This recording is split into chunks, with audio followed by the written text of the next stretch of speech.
আসসালামু আলাইকুম।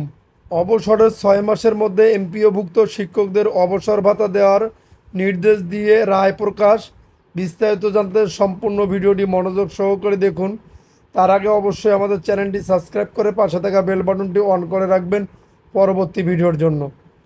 বেসরকারি শিক্ষা প্রতিষ্ঠানের এমপিওভুক্ত 5 লাখের বেশি শিক্ষক ও কর্মচারীকে অবসরের 6 মাসের মধ্যে অবসরকালীন সুবিধা তথা অবসর ভাতা প্রদানের নির্দেশনা দিয়ে রায় প্রকাশ করেছেন হাইকোর্ট।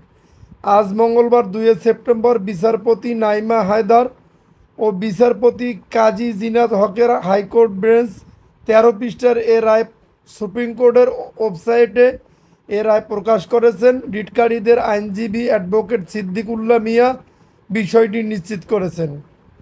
এর আগে গত বছরের 22 ফেব্রুয়ারি বেসরকারি শিক্ষা প্রতিষ্ঠানের এমপিওভুক্ত 5 লাখের বেশি শিক্ষক ও কর্মচারীকে অবসরের 6 মাসের মধ্যে অবসরকালীন সুবিধা প্রদানের নির্দেশ দেন হাইকোর্ট।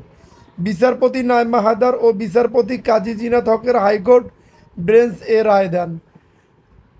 রায়ের সময় হাইকোর্ট বলেন, এটা চিরন্তন সত্য যে শিক্ষকরা রিটায়ারমেন্ট অবসরকালীন বেনিফিট সুবিধা পেতে বছরের পর বছর ঘুরতে হয়। এই হয়রানি থেকে তারা কোনোভাবেই পার পান না। একজন প্রাথমিকের শিক্ষক কত টাকা বেতন পান সেটাও বিবেচনায় নিতে হবে। এজন্য তাদের অবসর ভাতা 6 মাসের মধ্যে দিতে হবে।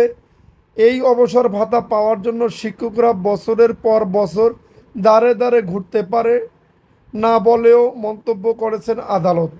যদি আপনাদের নিউজটি ভালো লেগে থাকে তাহলে বলছি অবশ্যই আমাদের চ্যানেলটি সাবস্ক্রাইব করে পাশে থাকা বেল বাটনটি অন করে রাখবেন পরবর্তী ভিডিওর জন্য।